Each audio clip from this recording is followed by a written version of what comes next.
Everyone has a story to tell. We connect and relate to one another when we share our stories. My name is Amelia Old, and I am your host of Voices of Inspiration. Join me as I share stories of friends, family, and strangers from my everyday life and travels. We will laugh, possibly cry, or walk away feeling connected more than ever to those around you and ready to be the change our world needs. Everyone has a story to tell. What's yours?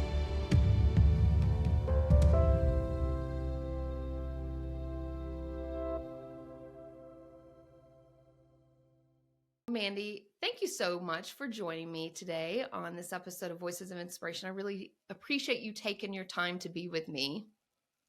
I'm excited to be here, so thank you for having me. So your journey with Inc., Interactive Neighborhood for Kids in Gainesville, Georgia, is really inspiring. It's super cool. I'd never heard of this museum before, and I just think it's so awesome. Can you tell us more about your early experiences hosting birthday parties at the museum and how that shaped your path to become the executive director? So when I was growing up, my siblings, I have 4 siblings, or 3 siblings. I'm the 4th one. And they were, my youngest one was 10 years younger than me. So being a high schooler, we went to whatever the little kids were doing. So my mom brought us to, at the time, this children's museum. It was brand new. It was just like a year old. And it was on the second story of a church in downtown Gainesville. And so she brought us there to play with my little brother. And I fell in love. I loved it. So I started volunteering. It was set up with these little bitty neighborhoods. There was a train and there was a grocery store. And then they started doing birthday parties. So I started volunteering. And then Sherry, who is the founder of Inc., she said she invited me to host the birthday parties. And so that kind of took me from high school into the early days of college, where I got to host birthday parties at the museum. And that was the early days. That was 2002. And so I went to college. I had kind of stepped away. I went and did work downtown in Atlanta and did my corporate career, if you will. And then Sherry, who's the founder, she was about ready to retire. I say retire. She's our founder. And so she wanted to step back and pursue things with her children who were graduating. And at that point, she said, "Hey, I'm tapping you to be the executive director." And I was like, "Wait, what? I've been gone. Like, what are you talking about? Like, I just hosted birthday parties." And she was so sweet. She's the best mentor to me. And she just was, she was like, "No, you're who's it. You're the one who needs to lead us into our next phase." And so I've been back now for 7 years, and it's been such a great journey. That's amazing. So returning to Inc. as its first on-staff executive director, after such a time away, that must have been a significant decision. What actually drew you back, and what vision did you bring to the organization in this big leadership role? At first, I would say it was a selfish reason. I had just had a baby. He was about to turn a year old. And so I was ready just to turn in my hat and do the mom life 24/7. And thank goodness God had different plans for me and was like, "No, let's," in the background, he's working out this whole Sherry retiring and what does a part-time situation look like.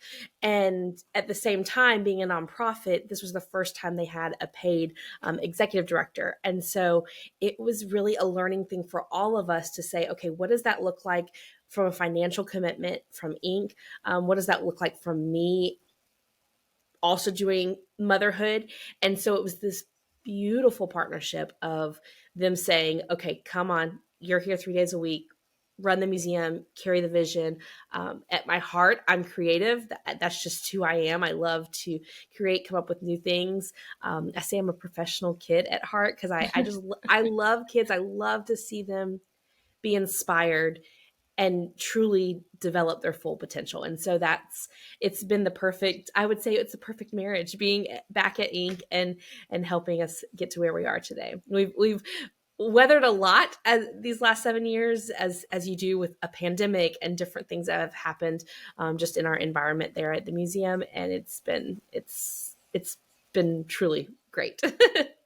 Inc. has some really cool exhibits. Grand Pappy Airlines invites children to experience the magic of travel. How do you see this fostering a sense of adventure and exploration in young minds? What kind of impact do you hope it has on their understanding of travel? It is a great exhibit, Grand Pappy Airlines, because it's a full-sized airplane in the museum. Really? And so when it Cool. first came there, they did a little coloring contest, and there was a local young lady who designed, it looks like the Wonder Bread is really what it looks like. It's got polka dots everywhere. The kids can hop in there and pretend to fly the plane. There's a seat where the parents can sit, or they can be the passengers themselves. We've got luggage. We've got a airport security. So it truly allows them to experience, to pretend like they're pilots, to pretend like they're airline stewards. It's incredible. And I love when I'm back there because I'll go up and I just can kind of hear them shouting, "Mom, I'm going to Hawaii." And the mom's like, "Okay," like it's just fun to hear them call out these different locations that they've either only read about in books or that they dream about traveling to, or maybe they have gone to those places. So to see them incorporate that into their play, and now we're starting to realize, hey, kids came there, when we started, and now they're becoming those pilots and mechanics on airplanes, and it's the coolest thing to see kids discover their full potential. And what a great way for them to learn to know what to expect if they're going to the airport for the first time or flying for the first time, and that it's not a scary thing and that it can be exciting. The other exhibits often reflect real world environments. So, like the Gainesville radiology department and the medical clinic and the grocery store. How does the use of authentic tools and materials in these exhibits enhance a child's understanding of the world around them? And what do you think? What role does the hands on exploration play in this process? We really try to set up our exhibits to be lifelike. So you come in to the dentist office, let's say, and they see the chair and they see the equipment and they see the bright lights. And it is helping them learn, hey, this isn't a scary chair to sit in. This could be kind of fun. Look at these big teeth. This is what they're working on. So they kind of warm up to that. And we have we had a little girl come in and she went to the medical center, and it's set up to look just like the waiting rooms. It's set up to have the equipment from some of the emergency situations. So the little girl came in, played, and then we heard later that she went to her checkup at her doctor's office. And when she was there, she came in and she was totally chill, like no anxiety. She was good. She's like, okay, I'll take my flu shot now, because they had role played. And that's what it's all about, is to kind of ease those anxieties. Because, oh gosh, mental health is such a big issue right now and such a big conversation. And if we can play a small part in easing the concerns of the kids, but also easing the concern of the parent taking the kid to these places, man, we're doing great things if that's being accomplished. Absolutely. And you talk about mental health. Can you talk about some of the about Inc.'s efforts to create an inclusive environment, which include exhibits for autistic and high sensory kids, and also a program for adults with dementia? Yeah. We had a unique opportunity, which was so unfortunate. A few years ago, we had a fire and a flood, and that kind of shut us down, but also gave us a really good opportunity to revisit some of our exhibits and bring in some more tactile and sensory opportunities to help aid our kids with sensory processing disorders, or help aid autism, things like that. And so we were able to, we call it Spaghetti Junction. It's part of like our Atlanta city life. And the kids will just run through it. And at first we put it in, and honestly, some people were like, wait, why are you putting that in? Like, that doesn't make a lot of sense. It's just pool noodles hanging from the ceiling.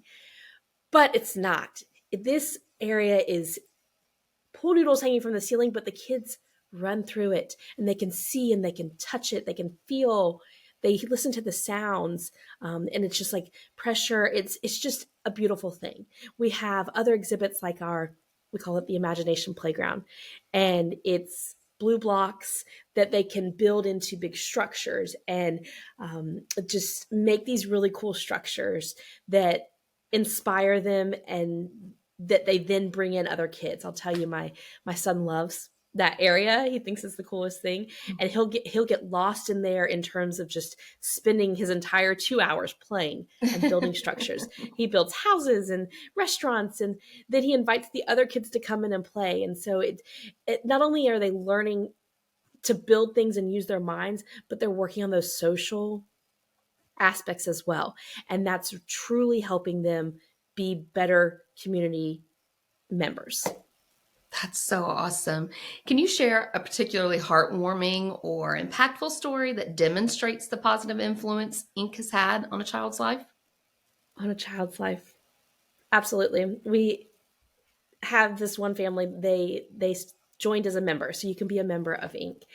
And our Cherry, who works up front, she is our admission specialist, and she welcomes everyone who comes in. And she's kind of like the grandma of Ink. She's so sweet. Well, a little boy came in with the mom and was very shy, like hiding under the mom's arm as she's checking in, and just very reserved. Well, week after week, they're coming back because they have a membership. And every week, Cherry's like, "Hi, how are you? Welcome." And just that little interaction. Well, a couple years later, he's finally to the point where he runs up, he says, "Hi, Cherry," and he smiles at her, and he enjoys being in the exhibit. So this shy, reserved boy, totally fine to be that way, but he was having trouble communicating with adults, communicating with his peers, and Ink has provided that space for him to discover his full potential. That's so great. Ink's journey is marked by resilience and, as you mentioned, overcoming a fire and a flood. Can you share the story of how the museum and the community rallied together during those trying times, and how those experiences have fueled a spirit of determination and hope? Ink, we just celebrated our 21st birthday. Oh, And Ink would not congratulations. be, thank you. We would not be where we are today without the community, whether the financial support of the community to help, bring in new exhibits. We have like you said, the medical centers there, and they have helped create exhibits, but even down to the people of the community, they rally so hard to make sure that the Ink vision continues to be carried out. I remember the JCs of our community, and there's a local organization called Keep Paul Beautiful. They are wonderful people, and we just called and said, "Help." Like, that's all we said was, "Please help." And they sent over people, bodies, to help us move things out of the museum when it was soaking wet from this fire flood situation that was such a headache. They helped move things out, no questions asked. We had families who are members that were sad that we were closed for 5 months because of that come in and create costumes and create little extras for the exhibits. Families come in and help paint. It's beautiful how the community rallies around our neighborhood to be in the bigger neighborhood. I think it speaks volumes of the community really gathering together and rallying together for you guys. That speaks volumes on the impact that you guys have made. In what way have these challenges reshaped the museum's identity and the mission? And, how has that experience further solidified its role as a beacon of hope and resilience? I love that you said Ink is a beacon of hope and resilience. It it makes me feel very proud. It's one of those things is, okay, anytime there's bad weather, I'm anxious. I'm like, okay, let's close. Let's get everybody home safe, like be in your home, bunker down. And luckily, from day one, when we transitioned from our founder to myself, she was like, "We're open. That's our rule. We are open." And I was like, "No, but," and she's like, "No, we're open." So we keep that at the core. Like I said, weather's coming, and luckily my team is like, "Mandy, we'll be here. there's a, bad weather coming, someone's going to be without power, they need somebody where to go to play and have their kids burn off some energy. And so we're open. And that's what we continue to strive to do, because we continue, like you say, to be that beacon of hope, to provide a safe space for kids to play, to interact with each other, but also interact with their parents. I mean, we're in such a age where our cell phones are attached to our hip, or our hand, I guess. Mine's sitting right here in front of me, just in case, you never know, school may call, I need to go. Mm-hmm. But to give kids and parents a place where I walk through the museum and I see a dad on the floor building those big structures, those big houses from those blue blocks. And he's not on his phone, like he's there engaged with the kids. And that gives the kids a sense of pride. That gives them, a sense of connection. They'll end up drawing pictures and send them to us of these fun moments with their friends, their parents, and their loved ones. So it's a huge challenge to be considered that in the community, but also a great joy to continue to carry that mission out. Now, how do you think learning about the museum's journey through all of this adversity, how do you think learning about that can add an extra layer of significance and appreciation to a visitor's experience?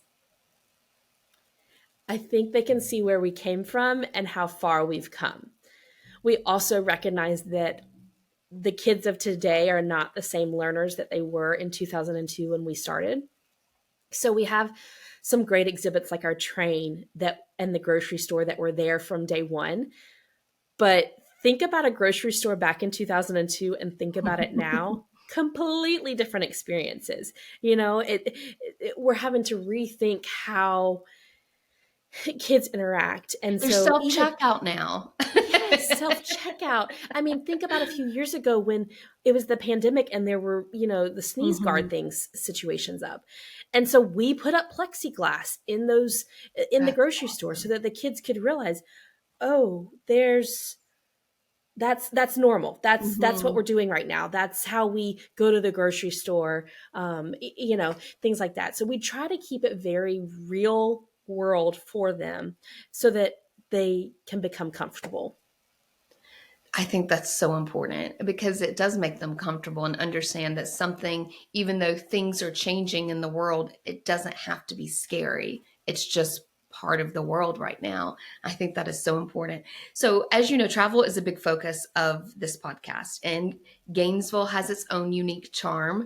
Can you highlight some of the other attractions or experiences that you enjoy that make Gainesville a compelling destination for families?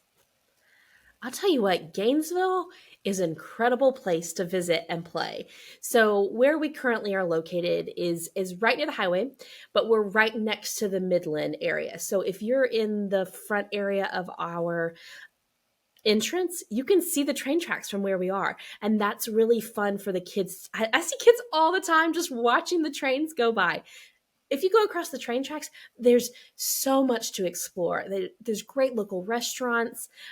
My kids and I actually this summer, we rode the Gainesville trolley, which is just the coolest thing, that there's, this old school trolley that goes through the community and up through Gainesville. So the kids got to ride it and go over the lake, over a bridge, go down the street that the parade is held for, the community. It's a very unique community. There's little pockets where you can walk around and enjoy an evening with your family, your kids, and it's always changing.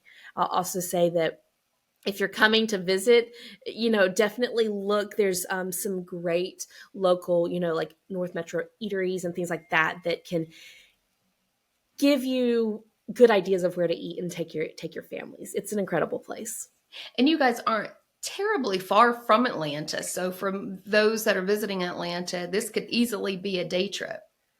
Absolutely. It's funny you say that because we have friends from your area, from South Carolina, that will come stop at Inc. to play with their kids and keep driving so that they can go to the Sam's Club or the Costco that's not much farther than us.